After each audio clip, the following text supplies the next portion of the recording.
Hello and welcome back to the channel friends. इस video में मैं दूंगा आपको Kailash Chandra volume 1 transcription number 1 की डिक्टेशन। स्पीड होगी इसकी 80 words per minute. The dictation will begin in 10 seconds, so be ready for it. 5 4 3 2 1 start.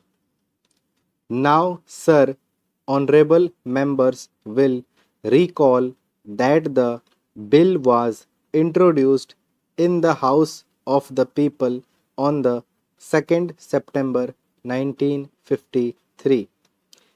It has had a long history, and in one form or another, it has been before the public since the end of 1949.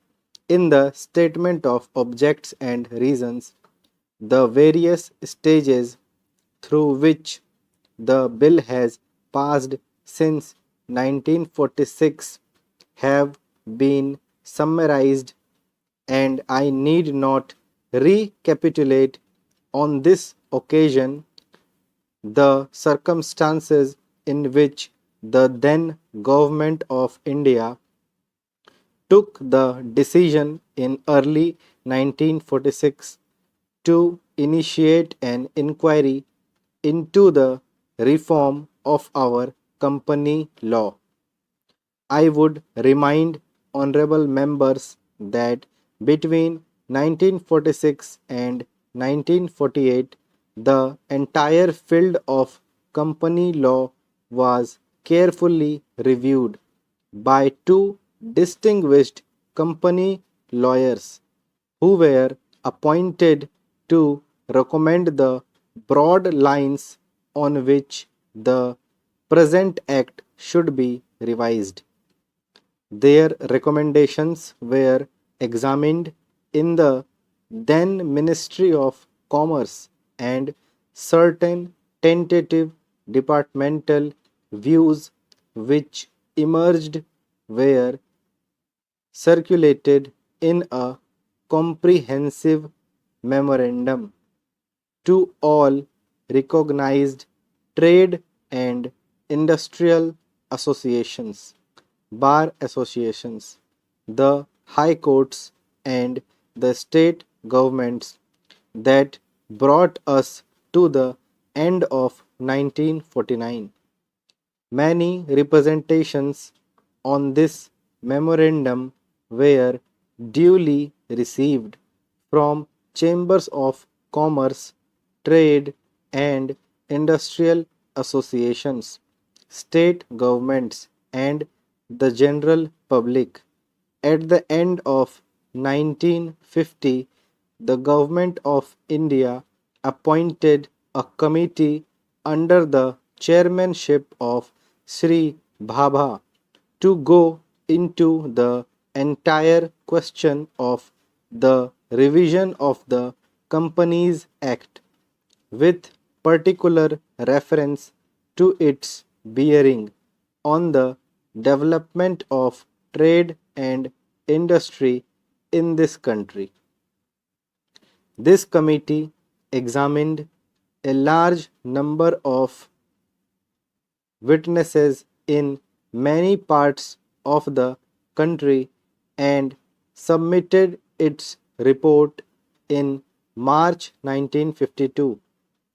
This report again was circulated to all state governments, chambers of commerce, trade associations, high courts, and many other bodies.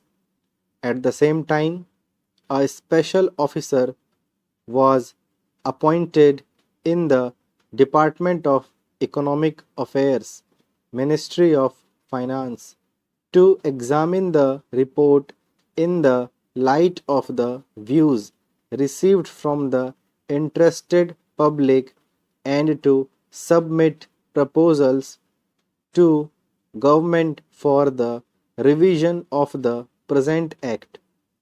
The bill now before the House is based largely on the recommendations of the Company Law Committee modified in a few particulars. Honorable members will notice that so far as public relations go, the bill has covered adequate ground. In a measure like the Companies Bill, however, which covers the entire field of the operation of joint stock companies, the limits of consultation and discussion can never be exhausted.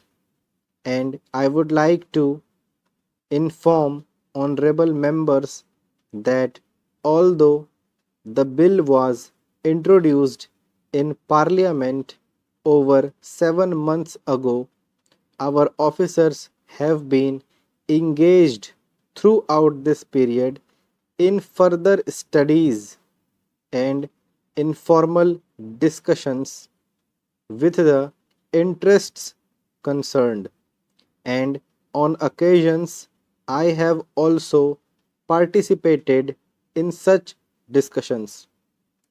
I have also given some further thought to some of the issues arising out of the bill, and I propose at the appropriate stage to bring before the select committee any changes in the provisions of the bill which seem to me to be worthy of consideration.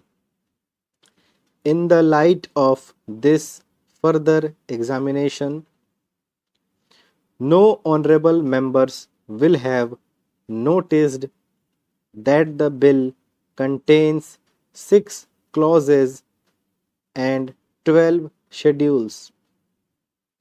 I think it is probably one of the longest legislative measures in recent legislative history, but its size might be regarded as misleading unless I make a few comments.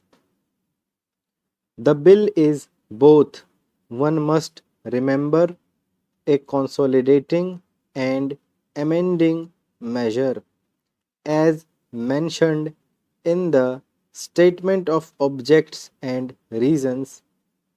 This is the first opportunity which has occurred since 1923 for the consolidation of the Companies Act.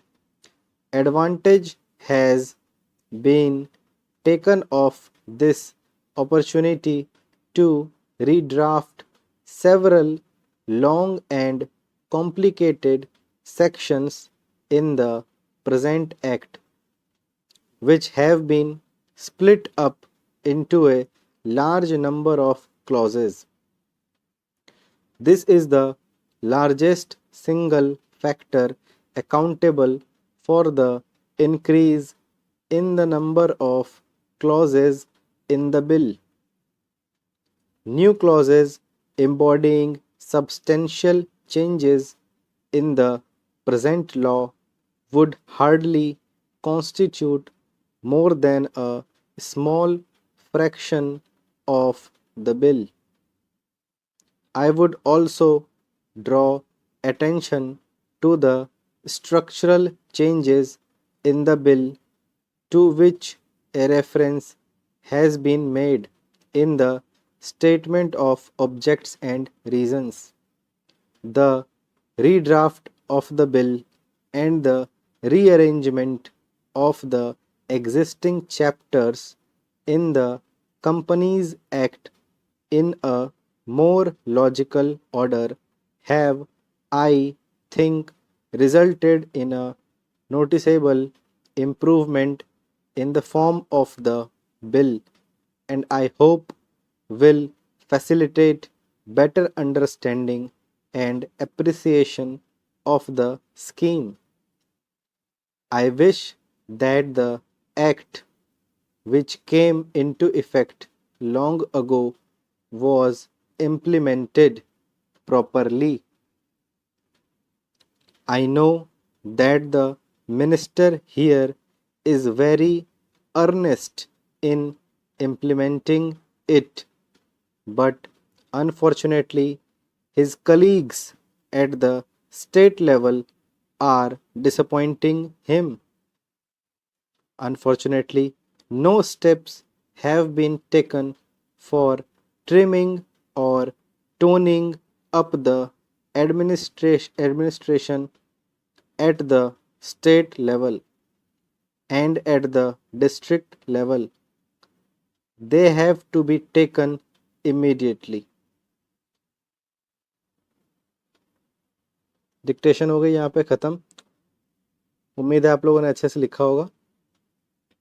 एक word मैं थोड़ा सा उसमें स्टमर कर गया था, तो आप लोग मैनेज कर लेना। और इस डिक्टेशन को एक बार आप लोग थोरोली रीड करो और उसके बाद आप लोग इसको ट्रांसक्राइब करो। अगर एक बार में ट्रांसक्राइब नहीं होता है तो दोबारा सुनो, दोबारा लिखो, और जब तक आपकी एरर 5% से नीचे ना आ जाए ट्रांसक्रिप्शन में, तब तक आप इस डिक्टेशन को लिखो। चाहे 4 बार लिखनी पड़े, 5 बार लिखनी पड़े, पर आप तब तक लिखो जब तक आपकी एरर कम ना हो जाए। और इसमें जितने भी वर्ड्स हैं उनकी आउटलाइंस आप एक अलग नोटबुक बनाओ इसके लिए, उसमें उसकी आउटलाइंस लिखो और उसको अच्छे से प्रैक्टिस करो।